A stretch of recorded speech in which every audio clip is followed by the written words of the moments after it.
Level up ang ating ampalaya sa bagong dish na ituturo ko sa inyo. Lalagyan natin ng cheese para sa kahit mga chikiting ay mapapayam-yam talaga.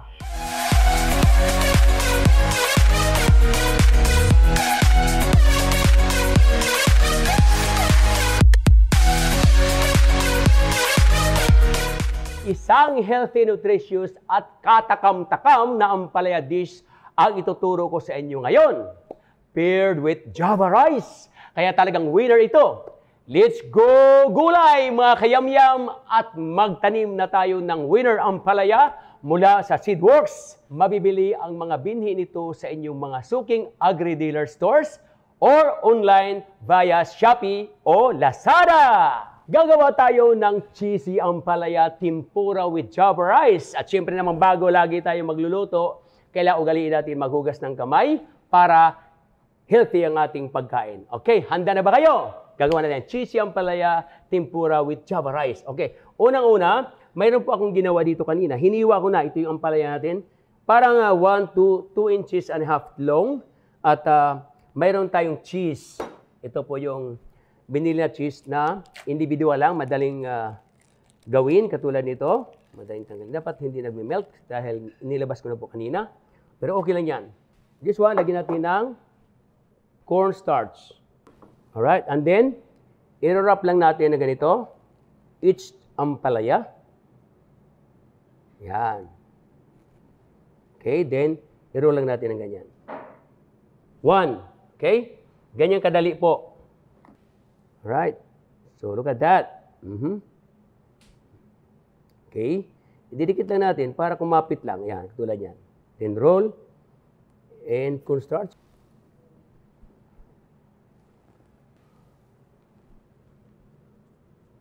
Ididikit lang natin. Look at that. Alright. Ngayon nagagawa natin ng cheesy ampalaya tempura with Java rice. So, ito po yung ginawa natin. Gagawa tayo ng ating tinatawag na butter. Yan. Egg. 1, 2, 3 eggs. Alright? Ilagyan natin ng tubig. Mapapansin nyo, binabaliktad ko yung chopstick. Kasi magluluto tayo ng tempura. So, dapat ganyan. Flour. Then, cornstarch. Alright, halo lang natin. Tawag natin tempura butter. Pag ginanyan ko po, yan. Okay na po yun. Medyo hindi masyadong watery, na medyo nalalaglag siya. Yan po, tama na po yan. Okay? Okay, so first, then fry. 1 by 1, huwag biglain. Pwedeng one side. Okay?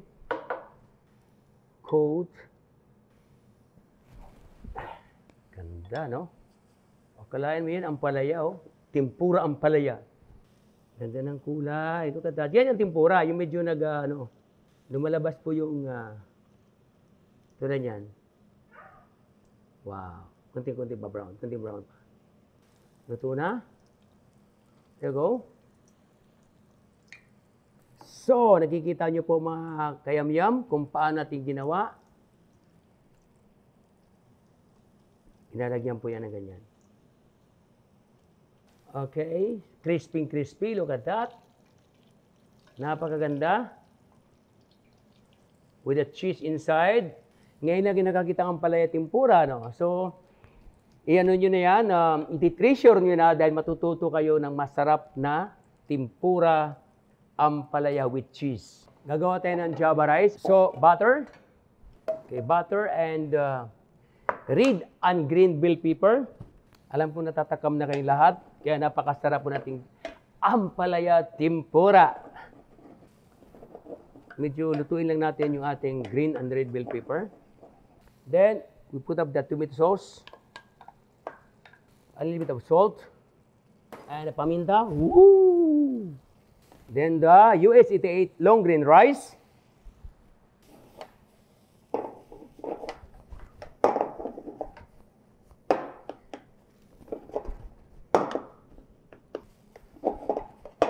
Then habang pinainit natin dyan, i-mix ko po yung mayonnaise and the mango.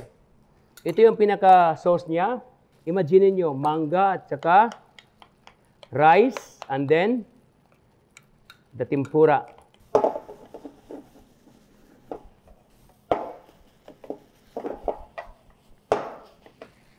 Tempura sauce sa ating mango mayo. Ito po yung ating Java rice na ginamitan natin ng premium long rice US 88 ng Seedworks. Yan po ang ating ginamit na rice.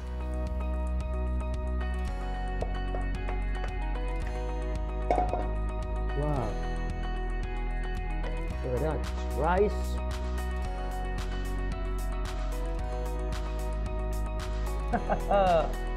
What a beautiful cheese.